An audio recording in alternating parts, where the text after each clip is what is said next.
Kampuni ya kusaga sukari ya West Kenya Olepito katika eneo la Tangakona, kaunti ya Busia imesitisha shughuli ya usagaji miwa kufuatia uhaba wa zao hilo. Usimamizi wa kiwanda hicho ukisema kuwa upungufu huo wa miwa umesababishwa na wizi kutoka kwa kampuni nyingine wanaoshindana nao na ambayo imeanza kusaga sukari hivi majuzi bila ya kuwa na miwa ya kutosha.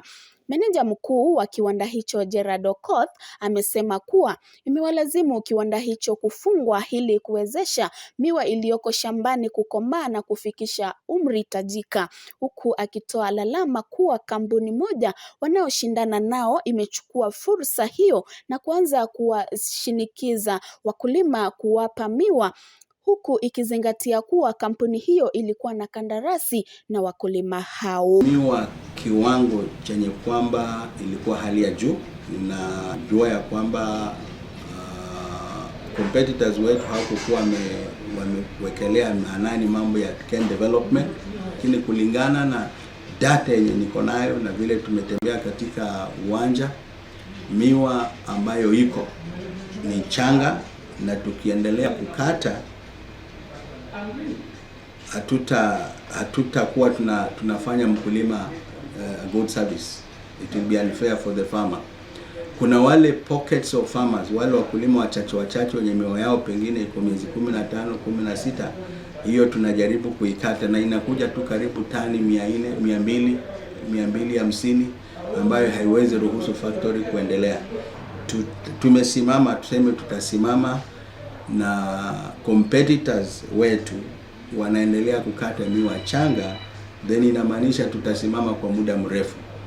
Lakini hata hivyo tumetarajia kwamba kufikia kama mwezi wa 7, kama kila kitu itakaa, tupate nafasi ya factory hizi kusimama, ili kwamba miwa iweze kukua, then tutaamuka mwezi wa 8.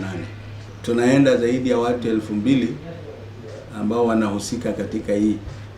So ikiwa itasimama ama kufungwa, utaadhirika kwa hiyo kiwango. Usemi wa meneja huyu umejiri baada ya malumbano makali kuzuka kati ya wakulima na usimamizi wa kiwanda hicho, baada ya maafisa kutoka kiwanda hicho kupinga kusafirishwa kwa miwa kutoka kwa wakulima hao hadi kiwanda kingine kwa madai kuwa wakulima na kandarasi na wakulima hao, huku ikiwalazimu maafisa wa polisi kuingilia kati ili kusuluhisha mvutano huu. Tuna Nairobi naingia, hata kukula sikuli, sijakula kutoka asubuhi. Anasema miwa iende West. Ni miwa yangu iende West, inaenda huko Mumias. Mumias ndio wamekata, inapeleka huko. Serikali naomba munisaidie. Hakuna deni mtoto wangu amekula hata moja. Hata West Kenya hakuna.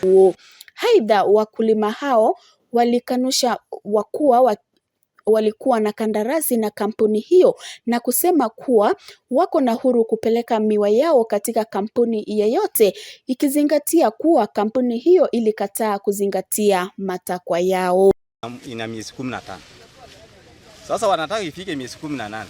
So tunaona ya kwamba tukaona askari wamekuja kwa shamba, atuelewi shida ni nini. Tunafanya na polisi ama tunafanya na kampuni?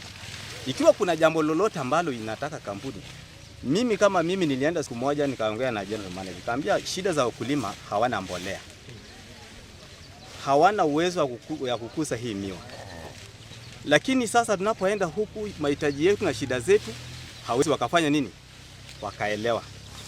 So if they want, kama sasa wanataka kutumia sheria ya nguvu, heri tuache kulima miwa, tung'oe miwa. Tunaweza panda chakula kingine, tunaweza panda watermelon, tunaweza panda mahindi, kuliko ya kwamba tunajua ya kwamba kampuni inakuja kutusaidia alafu inakuja kutunyanyasa.